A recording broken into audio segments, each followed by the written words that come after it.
All right, so hopefully you guys are you guys seeing the presentation okay?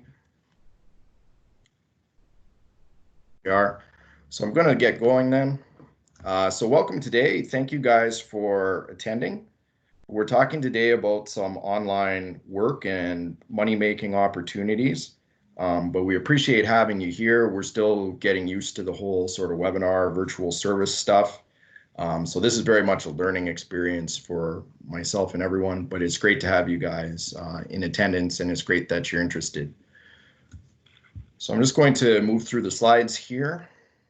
Just as we get going, I want to provide just a really quick sort of 2-minute overview of Employment Solutions. I know a number of you are familiar with the organization or you're working at the college, so you probably know about us, but just we have some guests who don't know about us.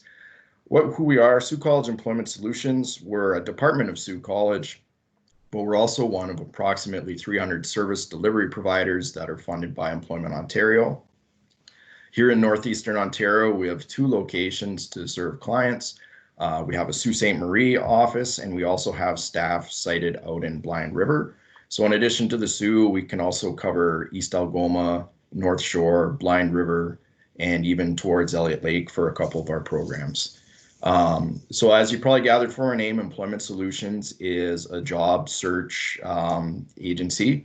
We work with both job seekers and we work also with local employers who are looking to fill positions.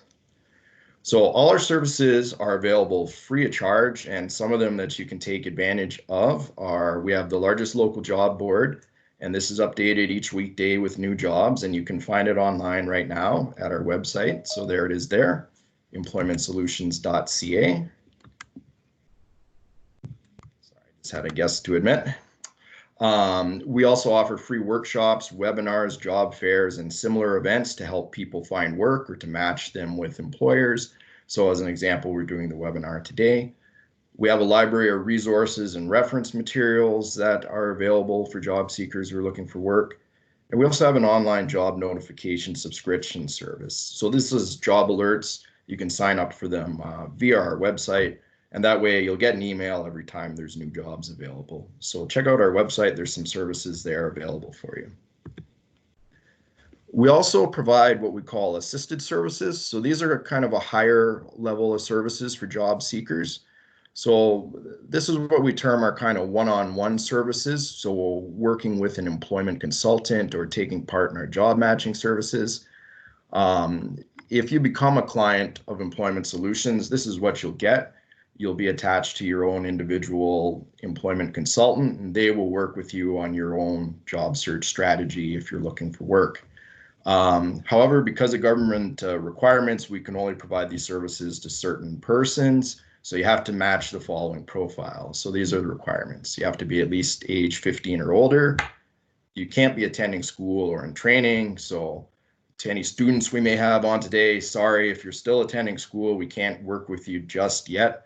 But as you get close to graduating, or once you have graduated, by all means, get in touch with us. We'd be happy to set you up with a consultant. And the last requirement is you have to be either a Canadian citizen or a permanent resident. Unfortunately, folks who are here on a student permit or on a work permit, at this time, we're not able to provide you with assisted services, but you can take part in all of the free resources and activities that I mentioned on the previous slide. So that's about Employment Solutions. We'll probably talk a little more at the end if anyone has any questions about the services we offer. But I know what we've advertised today and what I think everyone is here for is you want to learn about some online work opportunities. So that's what we're going to get into right now. So as we're starting, I just want to provide a bit of a definition to you of what I mean when I talk about online work or crowd work, as I sort of call it interchangeably. So here's how I would sort of define this space. So my definition is crowd work refers to work or earning opportunities that you can do from home using basic computer equipment and an internet connection. And one of the key things here, where you're working as an independent contractor typically and not an employee. So just to help narrow it down, I'm going to just briefly list some of the things that we're not going to discuss today.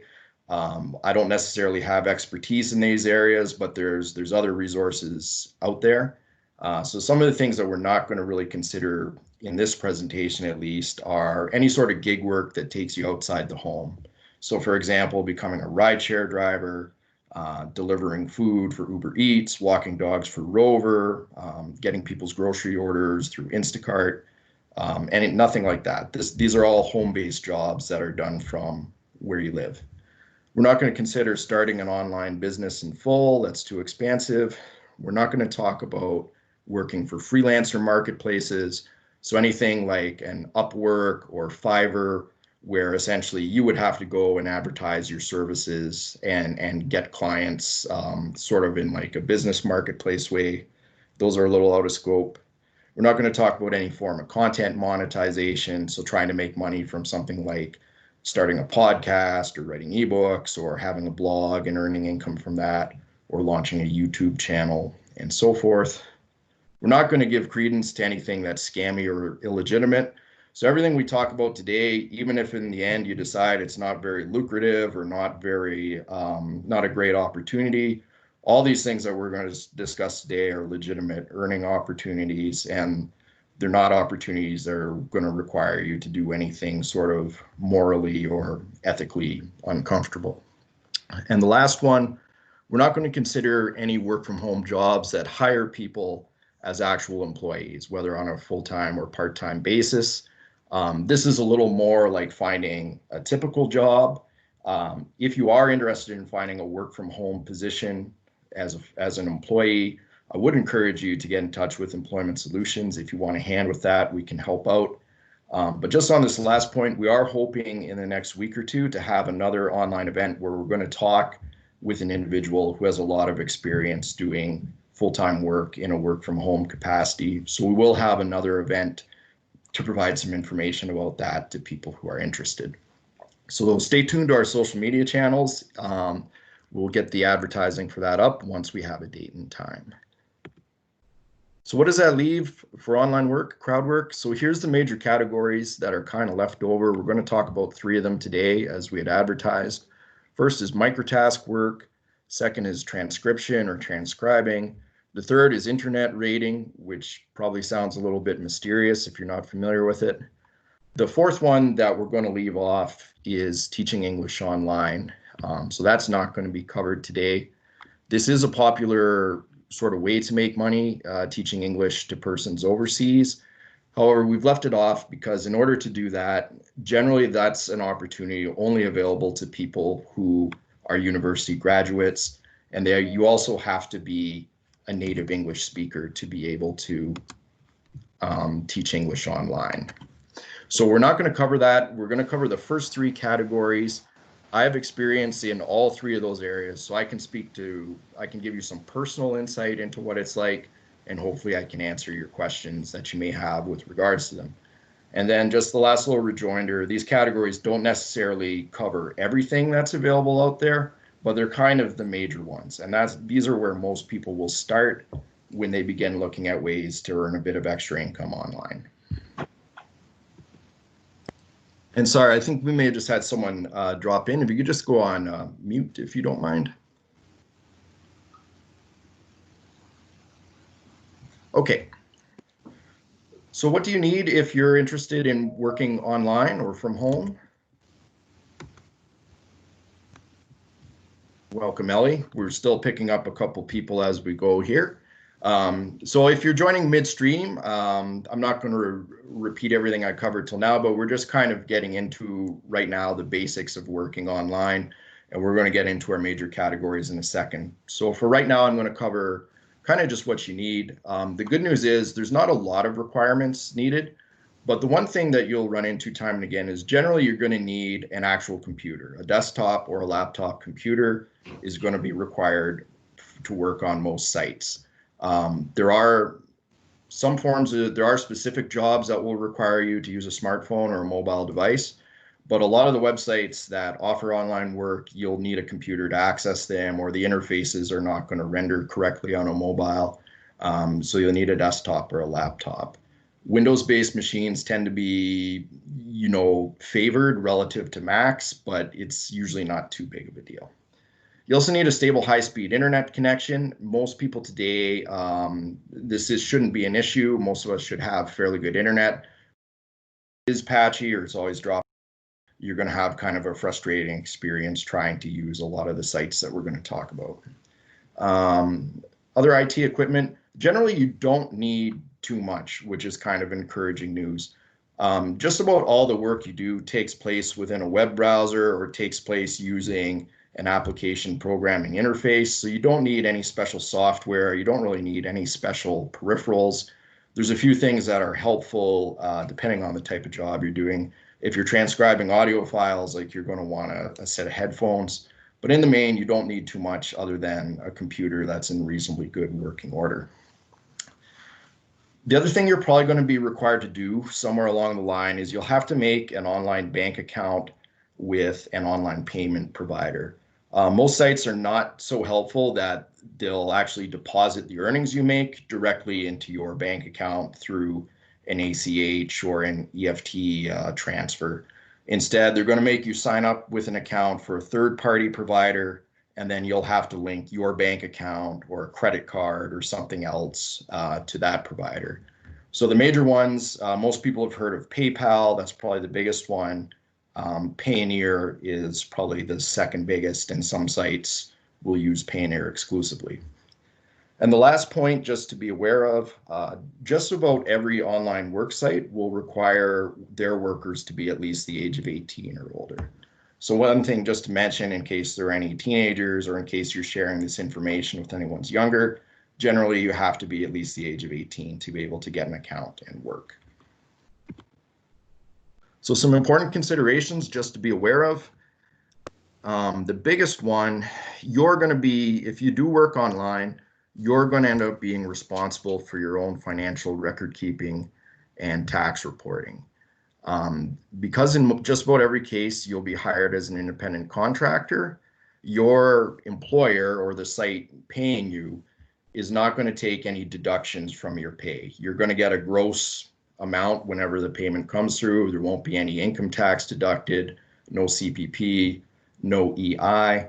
You'll have to keep track of how much you make, because often they won't send you a year-end statement either. You'll have to keep track of how much you make and then report that on your own income tax return the next year. And depending on your tax situation, you might end up having to pay some taxes on that. So that's a big thing to be aware of because it's going to complicate your tax situation somewhat.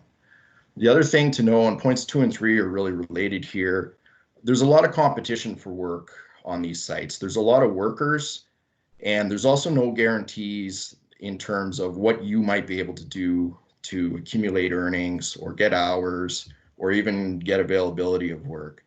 So you'll sign up somewhere, but they're not going to make you any promises in terms of what you will be able to earn. So go into that with your eyes open. There's no real promises made, and there's no guarantee that no matter which site you join, you'll be able to make very much money necessarily.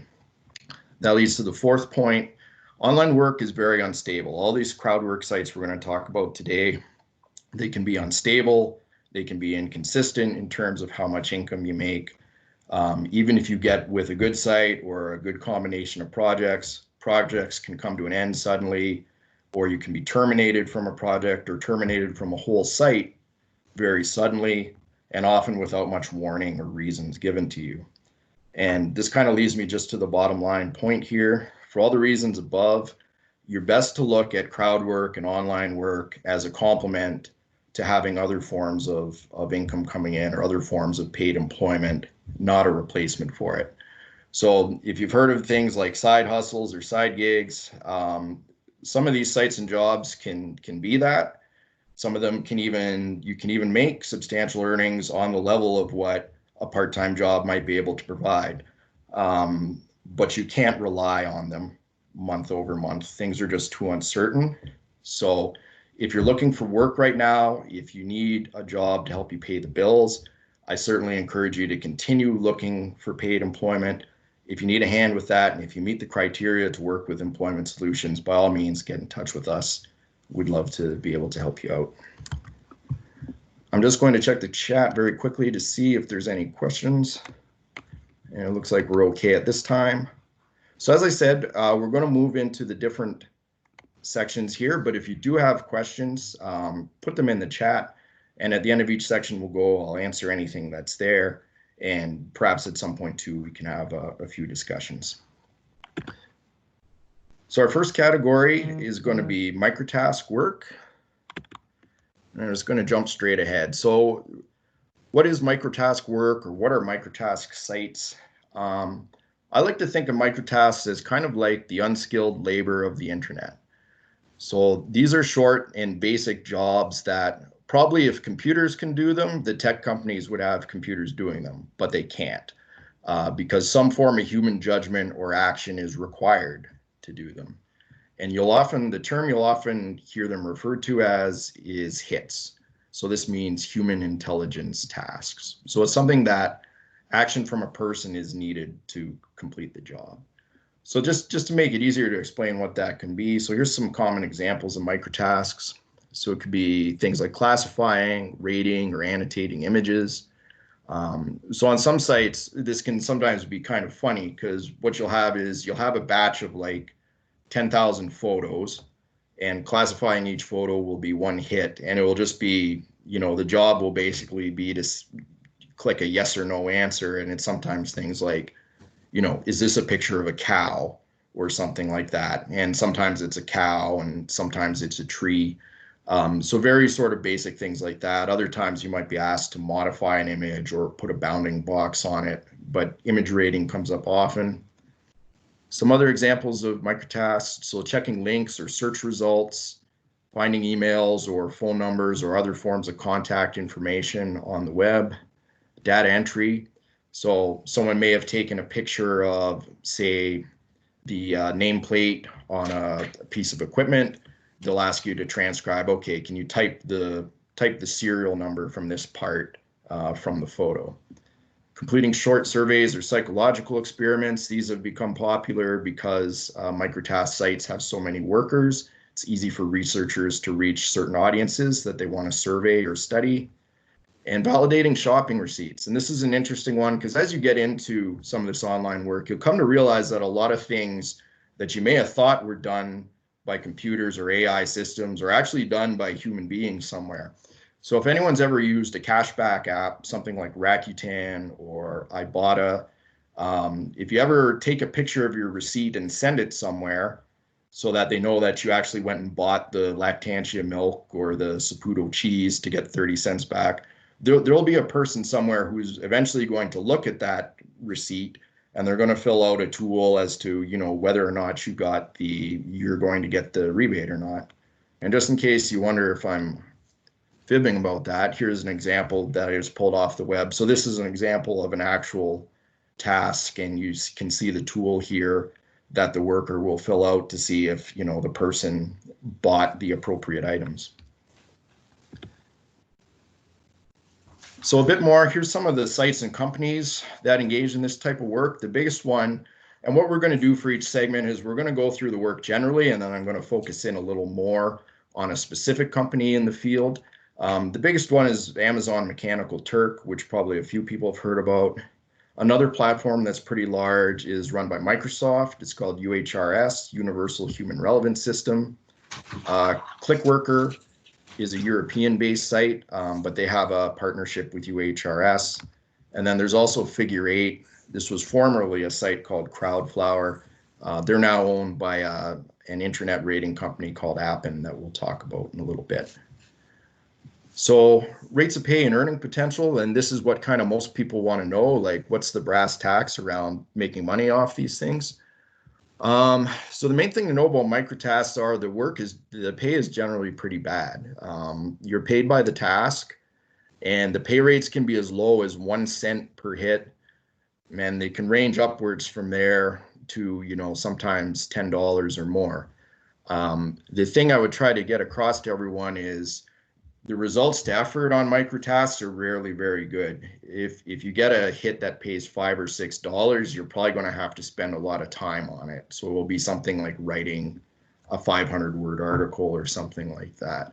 So pay is by the piece, and it tends to be quite low.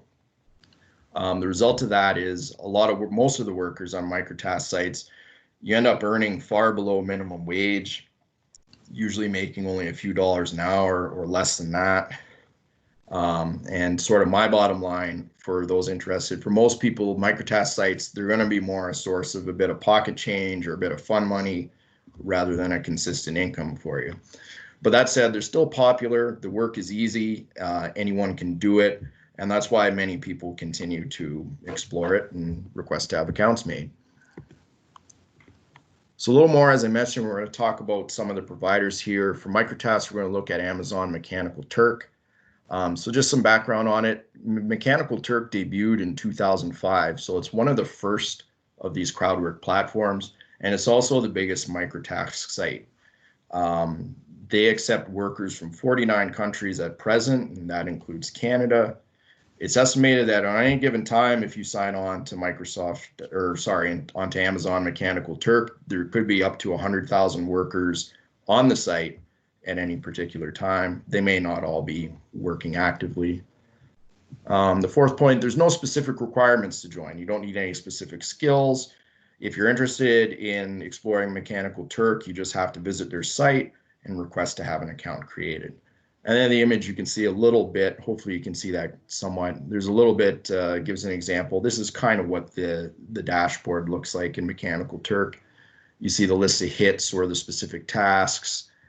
This person who took the photo is qualified for some of them they're not. And then there's some information about each, how much they pay when they were created and so forth. So the pros and cons, Mechanical Turk, the one good thing is there's always something available. You can log in at 3 in the morning and you'll find something to do. It may not always be that great, but there's always tasks on the site. As I mentioned previously, a lot of the work is very easy. You can complete it quickly and without a lot of thought. Can serve as a good sort of training wheels type of site for people as you begin to explore working online. And it's a chance to get familiar with some of the skills that you then might use on other sites. And then the last point here under the pros, Amazon's a big company, obviously. The age of Mechanical Turk and Amazon's own reputation and stability ensures there's a steady flow of work. There's always a lot of requesters interested in getting work onto the site. The cons, the pay is poor, and arguably some people will say it's gotten worse rather than better over time. And one of the reasons is there's a large number of workers, and this tends to depress the pay rates. One thing to be aware of, if you're working from Canada or outside the US at least, most of the tasks are going to be restricted to US workers. Requesters can specify who they want doing the work, and unfortunately, most of the requesters are from America, and as such, they prefer to have Americans completing the tasks that they've submitted. Other thing to be aware of, due to the large number of applicants, new workers may not always be accepted right away, or you may have to wait to be accepted. I've had a Mechanical Turk account for a couple of years now, but when I first signed up, I was rejected with no explanation given. And then a month or two later, they sent me an email basically saying that they had reconsidered. This seems to be fairly common, so just be aware of that. And then regarding the work, while some of the work is kind of fun and some of it's simple, a lot of the hits are rote, they're tedious, they're repetitive, and they're not interesting to do. And then you combine that with the poor pay, and sometimes it's going to make you question, the merits of doing that type of stuff. To get paid, the thing to be aware of, there's a couple ways to get your earnings out. You can withdraw them as an Amazon gift card balance and use that to buy stuff through Amazon. If you buy lots of things through Amazon, that might be a good option, but in some cases, it kind of feels like you're a miner in the 1930s and you're having to buy everything through the company store type of thing. That is an option. For Canadians, Amazon, for a long time, just to give you the backstory, for a long time, the only people who could actually withdraw money from Mechanical Turk and get it into a bank account were workers in America and India. But over the last year, Mechanical Turk's slowly been rolling out kind of an online payment solution for their workers. I just recently had this enabled and I've had an account for some time.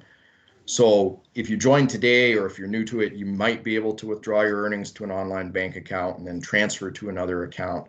But I don't know for certain if this is now available to everyone who joins the platform or if it's available to all Canadians. So I just wanted to mention that. So I'm just going to jump to the chat quickly and see if we have any questions. I don't see any questions. Does anyone on the line have any questions they want to ask at this point?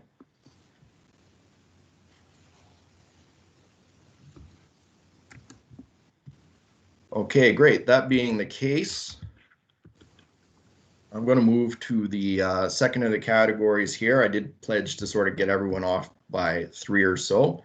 So we're going to talk about transcription and transcribing next. I think in terms of transcriptions, one of the benefits is most of us already know what it is. So transcribing is obviously, it's creating a written record of audio content from an audio recording or video recording that then can be used to make the recording accessible to more people, such as persons who are deaf or hard of hearing, or in some cases, the content is used to caption or subtitle a video file, and that helps to improve the intelligibility. So in terms of the crowd work world, some of the common stuff you'll encounter if you move into transcription in terms of the types of recordings you might work with can include things like academic lectures, interviews, television programs, commercial television programs sometimes, and phone calls. And unfortunately, sometimes you'll get like call center files too, and those are typically not a lot of fun to work with. Recording lengths, some sites chop up files into very small increments, sometimes less than a minute, sometimes only like 20 seconds, and they'll disperse all those files to their crowd, and all the crowd workers work on them individually, and then later they're stitched together into a complete file. But in other cases, some sites will provide an entire complete file to an individual worker, and you'll work on that. So these longer files can be up to an hour or more in duration, and those are big projects to take on. One thing to note, most crowd work transcription sites do not do legal or medical transcription. These remain sort of specialized fields. People who want to do that type of work will typically need to get a college certificate before they're able to do that. And then, sorry, if there's anyone on there off mute, could you just mute yourselves? I'm just going to see.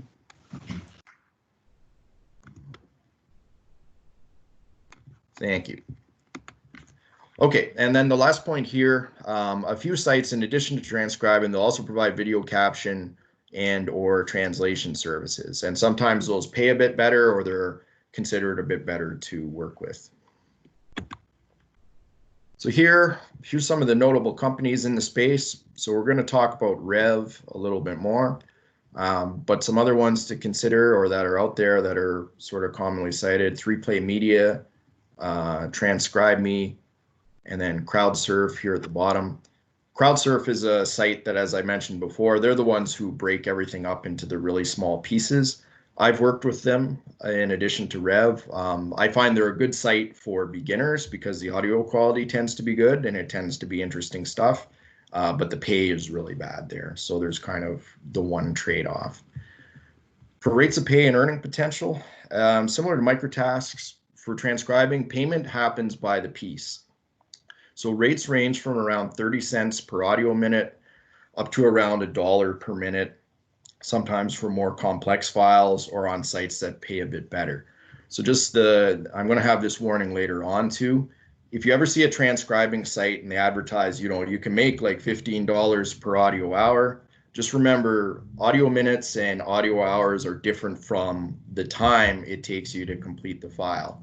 And the rule of thumb is experienced transcribers have about a 4-to-1 ratio in terms of the times it takes to transcribe a minute of relatively good audio. So if it's a file of a minute in duration, someone who's good at transcribing might take 3 to 4 minutes to complete that. Someone who's a novice and is getting familiar with it, it could be longer. So be aware of that when you're considering the earnings potential.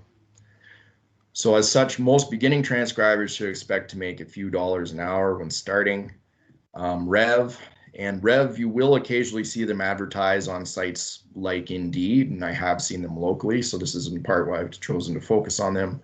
Rev advertises that its top earners make over $1,400 a month, and average earnings are between $150 to $240 per month. Those are figures in US dollars.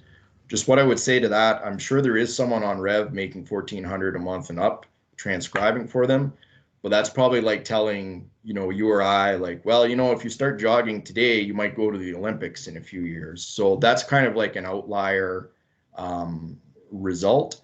I wouldn't go into it expecting to make close to that unless you can type 200 words a minute or something like that. But with all that said, if you're willing to dedicate the time to improving as a transcriber and work on a lot of files, there is a possibility to make, several $100s per month if you end up being good at it and if you develop your skills over time.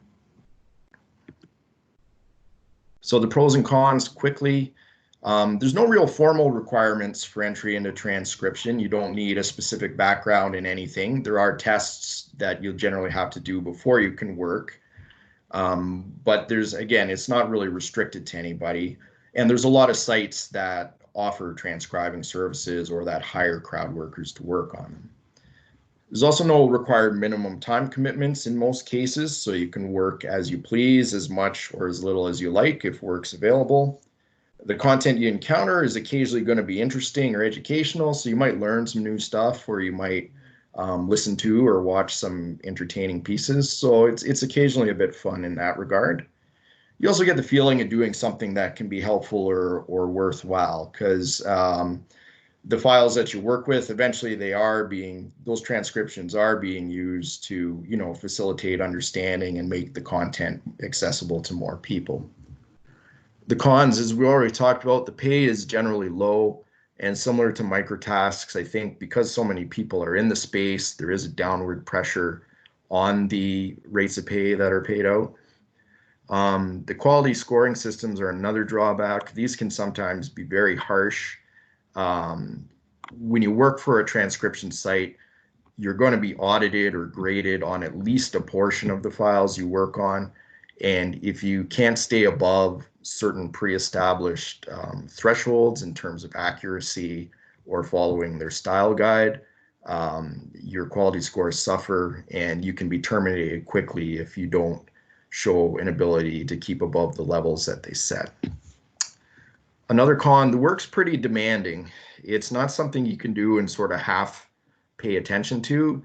And it's pretty exacting as well. You'll find if you do some transcribing, you'll be stopping the file, rewinding, going back, you'll be straining to hear, difficult to hear words. It demands a lot of attention. It's not something you can do sitting on the couch, putting Netflix on and kind of only paying half attention to it. And the last con, and this is kind of a big one, a lot of the files you're going to encounter are going to be frustrating to work with. This can be due to just poor quality, the volume levels not being good enough, lots of crosstalk from multiple speakers, heavily accented speech from people who are speaking English as a second or third language and so forth. So many of the files can be frustrating to try and actually transcribe. So we're going to look a little more at another company here. So here we have Rev. And Rev was founded in 2010. So they're one of the older transcription sites in the space. According to reported figures, they are believed to have over 50,000 independent workers. They hire from around the world, including Canada. So I've been on Rev before. I have worked with them. In addition to transcribing, they are one of the sites that offer translation and video captioning too. If you know a second language, if your first language is something other than English and you are good enough to translate, I would encourage you to explore that side of it. It's considered to be better. The video captioning is also considered to be a bit preferable to transcribing, although the formatting and skills you need for that are slightly different. And then if you ever browse around on the web, you're going to find Rev at once might be the most popular crowdwork transcription site and simultaneously the most complained about transcription site. If you ever see Reddit or work from home forums, you're going to see a lot of complaints about revs, usually from people who used to work there and were kicked off or have ceased working with them. And just the image here, we have a little GIF. This is basically what their transcription editor looks like. You can see the person's writing in, presumably from a file, and there's a few playback tools and settings on the right-hand side. So the application process very quickly. You can apply it from around the world, including from Canada. If you're outside Canada, or if you happen to apply to Rev from outside Canada, you will need access to PayPal in your country of residence, because that's how they pay. So that's the one thing to be mindful of. To apply, you have to request to make an account, and then you have to pass some entrance exams. So the exam consists of, there's both a multiple choice language test, and then there's a couple test transcriptions. This is common. Just about every transcribing site will have a very similar process for getting aboard. They're not going to let just anyone come in and start working on files. So you'll have to do some sort of exam and test transcriptions for just about any site that you may explore transcribing with. And then the last point, depending on the volume of applicants, it can take several weeks to be notified of results and to be first granted access to the platform and start working. So when I applied to Rev probably more than a year ago. I think it took about 3 weeks to get the results from my exam back and to get the welcome message that I had been accepted. So working for Rev, just a couple points to know. You are going to be graded on both the accuracy and quality of your work. And if you fall below their levels, which are around 90% for accuracy, you're not given a lot of time before you can be banned from the site. And if you do get banned, you won't be able to rejoin at a later time. As I said before, and this is my big complaint about Rev, a lot of people online complain about the grading system. I never found that to be unfair, but I will say the audio that you get on Rev tends to be really poor, and it tends to be really hard to work with. A lot of times it sounds like someone just threw an iPhone with the sound recorder on in the middle of a conference table, and you're left trying to sort out like a real mess of people talking at once, and it's not clear, and it's really difficult to work with. So pay rates are per completed audio minute, which we talked about a bit previously. They usually start around 45 cents per audio minute. You can make more if you grab files that are more difficult, or they've been sitting in the queue for a long time because other people don't want to do them. Or occasionally, if you see a file that's labeled as rush, sometimes you can make a bit more from those, sometimes up to 75, 80, 85 cents per minute. And how you get paid, Rev pays out your accumulated earnings once each week via PayPal. And PayPal is the only method that they offer for payment at this time. So if you work with them, you'll have to create a PayPal account and then link it to your Rev account in order to get paid. And then just my warning again, beware of any sites that advertise you're going to make a lot of money per hour.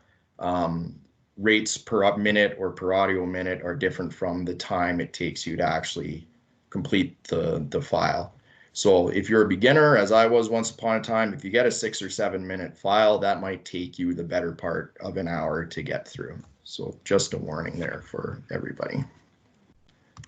So just quickly, I'm going to check the chat once more if we have any questions. So that's this section on transcription. Did anyone on the line have any questions at this point? You're welcome to drop off mute if you like. Everyone's keeping them for the end, I guess. Okay. Well, thanks. And as I said, I'll just mention again, if something occurs to you, just drop a line in the box and we'll answer those after the next bit. Okay, and then our third of 3 areas, we're going to talk about internet rating. And this is an interesting one, and it's maybe a little harder to wrap your head around at first. So just what is internet rating? So this is, and I've done this too, and it's kind of hard to capture succinctly, but what I would say is rating covers a broad area of activities. But in general, what you do if you become a rater, you're evaluating online content of different forms. So this could include stuff like search results, advertisements, map results, videos, and social media postings to determine how well they match predefined criteria. Usually what you're doing as a rater is you're generating data that's going to go back to tech and social media companies that they will use to improve and train their own algorithms and artificial intelligence systems. And I would say a lot of the improvements that we've had in our sort of search technology and social media stuff over the last, say, 10 years, a lot of those improvements have been driven probably by the data that raters have generated. So the people who recruit raters, we're going to get to the companies in a sec, but the companies that use the data are all big tech companies that you've heard of. So stuff like Google, Facebook, Apple, Instagram, and so forth. So a few more details on the work. So most rating work, unlike some of the other stuff we've talked about up to now, transcribing and microtasks, rating work is usually project-based. And some projects can offer consistent work for years. There's allegedly people working on the Google search project who have been there for 10 years. I don't know if that's true or not, but I know multiple years is certainly possible. But on the flip side, other projects can be of limited duration, or they can end very suddenly, or they can run out of data without warning. So the projects really run the gamut in terms of longevity. Unlike microwork or transcribing, some projects will pay by the piece, but most offer an hourly wage or rate that's determined by the locale of the rater. And the companies try to guard this information quite a bit. But generally what they try to do is they try to set a wage that's kind of appropriate for the country where people may be. So in general, what you see is Canadians make a bit more per hour than Americans. We make a few less than raters who work in Western Europe or places like Denmark. But we make quite a bit more than raters who are located in somewhere like the Philippines or Indonesia. So the wage rate is kind of determined by the purchasing power of the person's country where they're located. And the third point here about the work, ratings again is very metrics driven. And if you fail quality measures that are set out in the project, generally you're removed from those projects very quickly. So here's some of the notable companies and sites. We have 3 of them. There's Lionbridge, Appen, which we're going to discuss in a little greater detail, and Teamwork.ai. And unlike transcribing, and unlike surveys, and unlike even maybe microtasks, if you're interested in rating, these 3 companies are pretty much it right now in terms of where you can go to look for work. There used to be a few other vendors that did rating work, but they've either been acquired by these companies, or they've lost their contracts with their clients and they've moved on to other things. The good news is all 3 of these companies, they do recruit globally and they do recruit Canadians, so they are open to us. In terms of rates of pay, we'll get a little more into the details here. So hourly projects will typically pay above minimum wage, somewhat above minimum wage. Most of the rates are denominated in US dollars, so you'll typically see ranges between starting around, I'd say about $13 US to maybe $19 US in the Canadian locale. You will see the occasional project that pays above $20 an hour, but these tend to be like very exclusive, like they might require you to have a master's in a certain field. But I would say on my experience, you can get a lot of projects that will pay you around maybe $16 to $17 an hour Canadian in Canada. So the earning potential from rating is quite a bit better than what you get from microtasks or transcribing. So regarding the projects, many projects will specify weekly minimum commitments if work is available. These usually range between 10 to 20 hours a week. So unlike some of the other like come as you are types of crowd work, in some cases you will be expected to work a certain amount of hours a week or a month on different rating projects. And then the earning down here, this probably would be of interest to folks. If you get on projects that have consistent work, it's easily possible to gross more than $1,000 Canadian a month, even working part-time. So if you get on a project that's paying you 16 or 17 an hour Canadian, and you can put in 50 to 60 hours a month working that project, you can end up earning okay, almost equivalent to, I would say, having maybe a part-time job. As I said earlier, though, things are very unstable and rating is the same. You can't necessarily count on making that amount of money each and every month necessarily. So just our pros and cons. So the pros of rating, it's generally pretty flexible work, and the earning potential is good, certainly much better than some of what we've discussed up till now. The nature of the work requires a global workforce, and there's always a bit of constant turnover in projects, and this creates, openings for new raters as time goes on. And as most of us know, kind of everything indicates like our use of technology is only going to continue to increase, and interest in things like artificial intelligence, machine learning, content moderation. There's just a growing need for much of this, and these are areas where rating addresses. So by all accounts, it looks like this is going to be a space that's going to continue to grow, and it's probably going to continue to require more workers to do rating type jobs. For the drawbacks, as we said before, projects can end suddenly and raters can be terminated without warning. So to go into my experience, I'm on one project right now that I've done for about 8 months.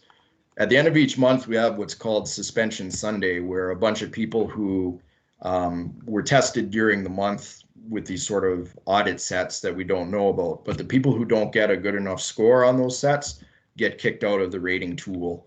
And in most cases, they're not able to come back. Sometimes they have to go into kind of this purgatory where they have to do a qualification exam again. So just be aware, even if you're on a good project that pays well, you have to be aware that things can go sideways quickly on you. Another drawback, work's not always available at ideal times. So if you're on a project, they may not have task availability 24/7.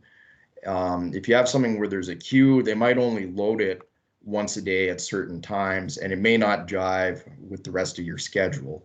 So you may be left deciding, okay, are you willing to get up at 5 a.m. to try and make an hour, or are you willing to stay up late to get some time for your invoice? So just be aware of that. And the last one, in most cases, time spent doing training work or studying for or taking project entrance exams is often unpaid, and these exams can be pretty lengthy, as we're going to talk about in a moment. So in depth, we're going to talk a little more about Appen. This is a company that I've worked for and am continuing to work for, so I can speak to what it's like with them a little bit. I did sign an NDA, so I'm not going to reveal too many trade secrets. But here's a little bit more about Appen. So this is an Australian company. They were founded way back in 1996 by a couple of, I believe they were professors of language and linguistics, I believe. Today, the company has more than 350 permanent staff and reputedly over 1 million approved crowd workers around the world. I would take that 1 million figure with a bit of a grain of salt. I suspect that's at some point, like maybe 1 million people have worked on the site for at least a little bit. I don't think there's 1 million active users. I'm pretty confident of that. And then just what the clients use Appen for, they use the company's crowd to drive improvements in areas like speech-to-text applications, search engine result relevance, computer vision, and social media feed improvements. And then for the image, this is actually from a website, passleapforceexam.com. LeapForce was a company that Appen acquired a couple years back, but it's a bit of a mock-up of a rating task. It gives you an idea a little bit of what some of the work may entail.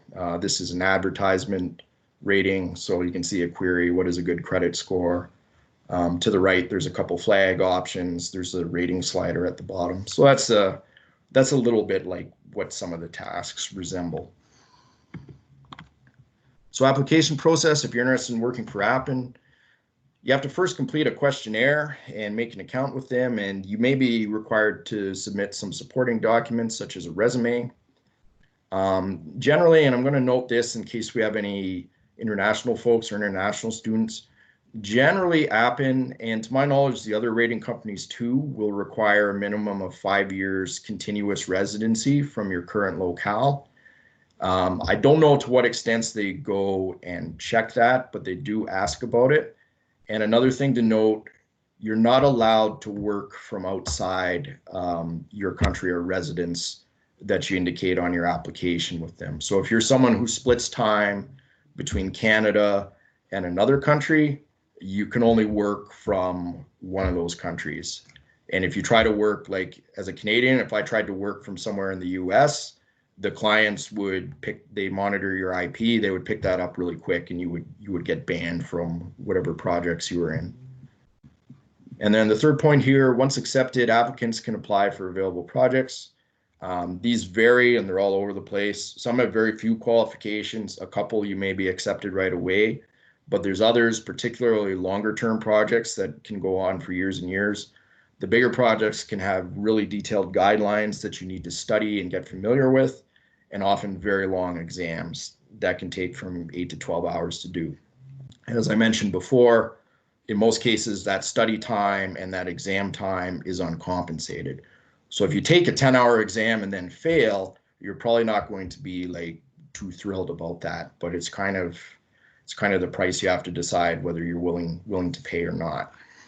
So if we're working for Appen, most of the actual rating work will take place in external platforms that the client provides to the company. So if you work for Google, you're going to sign into something called either Rater Hub or Ewok. If you do work for Facebook, you're going to sign into a tool called SRT, Single Review Tool. Appen does have a few apps, and they do have as I mentioned, they did buy the Microtask company Figure 8. So they do have a few things that they own that you may work in, but in the main, you're working in an external tool. What you actually do, again, it's hard to describe, but generally you're completing and submitting individual tasks that are part of larger batches of work or queues. Usually you're using a question and answer interface to answer different questions about each task or to form ratings. One point to note, and this can be true for micro work and can maybe be true for transcription too, but it's probably more applicable to rating. You might occasionally, in the course of doing work with these companies, you might occasionally see content that can be obscene, disturbing, pornographic, or upsetting in nature. So you should just be aware of that there's the possibility of encountering sensitive content. And then for getting paid, Appen pays out monthly through the company we talked about a little earlier, Payoneer. That's their only method at this time. So if you want to work for them, you'll have to suck it up and make a Payoneer account and then get your money out of that through a different way. So that concludes sort of the presentation about the 3 areas. Oh, someone dropped into the lobby. I'm going to let them back. And just let me check the chat here.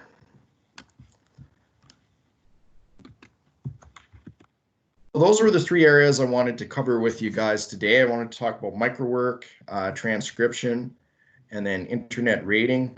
On the slide here, I have the links to some of the different sites. In case you're interested in exploring any of these areas, you can look into them.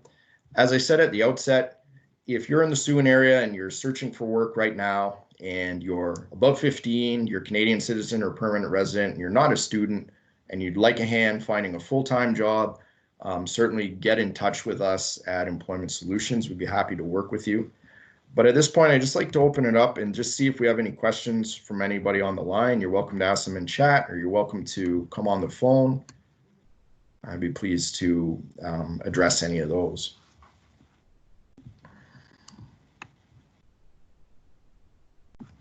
Okay, I do see a message. All right, well, thank you. Well, I appreciate that. Before we go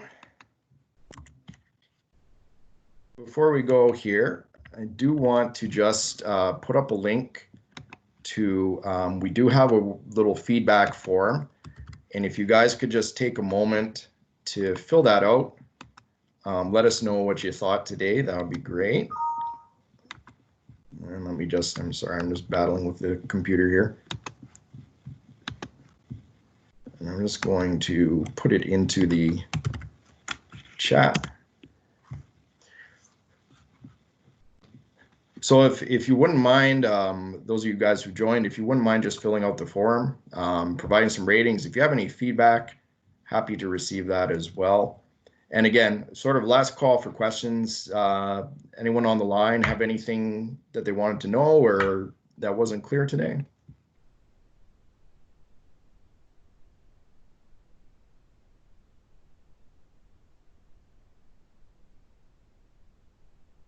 All right, well, going once, going twice, gone. But again, I want to thank you guys for coming out. I hope you found the information helpful to you today. And as I said, keep following our social media accounts. We're going to be having some more events in the future. We're going to be hosting webinars and workshops on a variety of topics. But if there's anything you want to know more about the work online space, for sure, get in touch with me over our social media or send me a message if you're from the college. Be happy to speak more with you about that. All right, take care, everybody.